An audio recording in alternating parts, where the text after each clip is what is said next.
सलोनी बहुत ही सीधी और भगवान को मानने वाली थी, लेकिन उसकी सौतेली माँ उसके सीधेपन का फायदा उठाती थी और उस पर बड़े अत्याचार करती थी।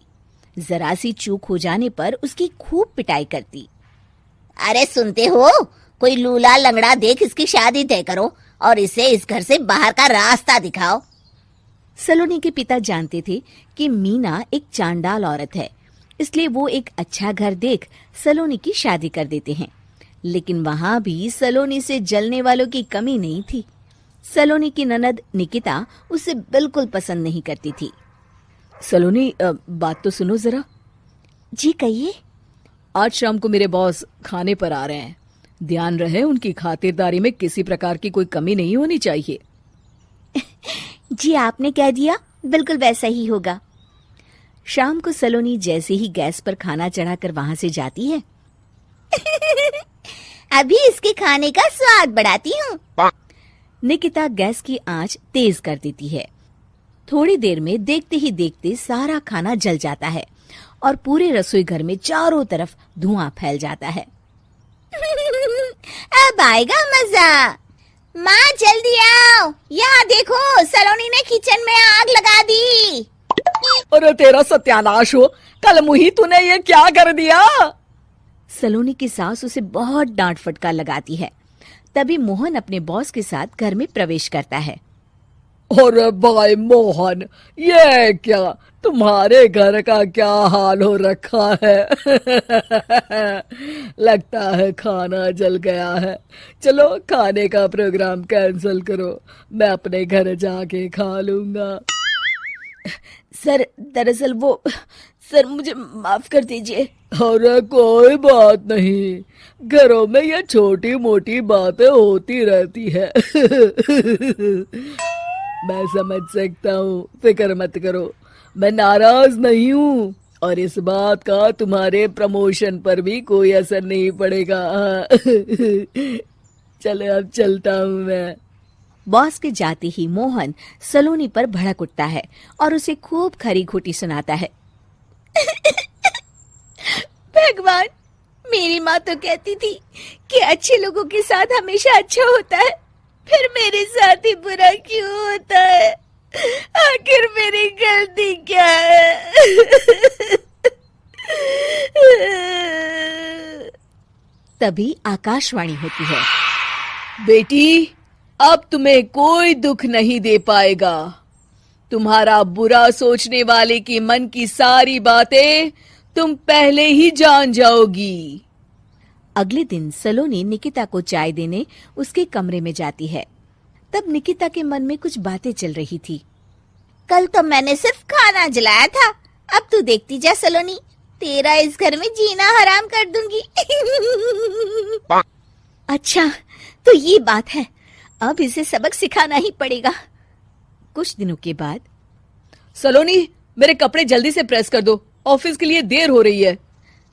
सलोनी मोहन के कपड़ों के पास प्रेस गर्म होने के लिए रख देती है और अपने कमरे में चली जाती है।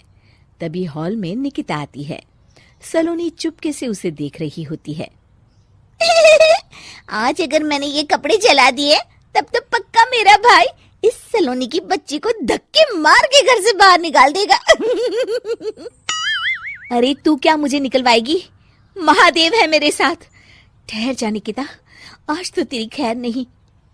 सलोनी अपने पति मोहन को बुला लाती है और निकिता की सारी करतूत दिखाने लगती है। निकिता गर्म प्रेस मोहन के कपड़ों पर रखकर अपने कमरे में चली जाती है। मेरी बहन इतनी बड़ी चालबाज निकलेगी, मैंने तो सोचा ही नहीं था। मुझे माफ कर दो सलोनी, मैं तुम्हें गलत समझ रहा था। मोहन निकिता को बुलाकर उसे खूब डांट फटकार लगाता है। उस दिन के बाद से सलोनी की जिंदगी पूरी तरह बदल जाती है। सलोनी हर किसी के मन की बात सुन लेती थी। दूसरी तरफ निकिता का कोई भी दांव सलोनी पर नहीं चलता था और आखिरकार वो भी सलोनी के आगे घुटने टेक देती है। फिर एक दिन सलोनी की सास की सहेली ममता अपनी बहू कविता के साथ वहां आती है। कविता मन ही मन कहती है, अरे ये बुढ़िया पागल है जो मुझे यहाँ लेके आ गई। कहाँ मैं अपनी किटी पार्टी छोड़ के इसके साथ यहाँ मरने आ गई। पता नहीं कब तक इसे झेलना पड़ेगा। अरे ये जल्दी मरे और इसकी सारी जायदाद मेरे नाम हो जाए। सलोनी कविता की सारी बातें सुन लेती है। अरे कविता, तुम अपनी सास की जायदाद के लिए उन्हें झेल रही हो और उनके मरने का इंतजार कर रही हो। ये तो गलत बात है। सलोनी की बात सुनकर कविता बिना देर किए कहती है, अरे ये तुमने कैसे सुन लिया? ये सारी बातें तो मैं अपने मन से बोल रही थी। तुमने कैसे सुन लिया? बस फिर क्या था। ये सुनते ही कविता के बगल में बैठी उसकी सास उसकी चोटी पकड़ लेती है। क्यों रे कलमुही, तू मेरे बारे में ये सब सोचती है? मम्मी जी, मुझे माफ कर दीजिए। बड़ी आई मेरी जायदाद लेने वाली, मैं आज ही अपने वकील को बुलाकर सब कुछ छोटी बहू के नाम कर देती हूँ। चल घर चल, आज तेरी अच्छी खबर लेते हूँ। इस तरह सलोनी लोगों के मन की बातें सुन लेती थी, लेकिन धीरे धीरे सलोनी को एहसास होता है कि उसके आसपास के सारे लोग एक दिखावे की जिंदगी जीते हैं और सब एक दूसरे के बारे में बुरा ही सोचते हैं। हे भगवान, दुनिया में कैसे लोग हैं? सबके मन छल कपट से भरे हैं। मैं तो लोगों के मन की बातें सुन सुनकर तंग आ चुकी हूँ। मैं अपनी जिंदगी में अब बहुत खुश हूँ। अब आप मुझसे ये शक्ति वापस ले लीजिए भगवान। इस तरह भगवान सलोनी को दी हुई शक्ति वापस ले लेते हैं और सलोनी एक आम जिंदगी जीने लगती है।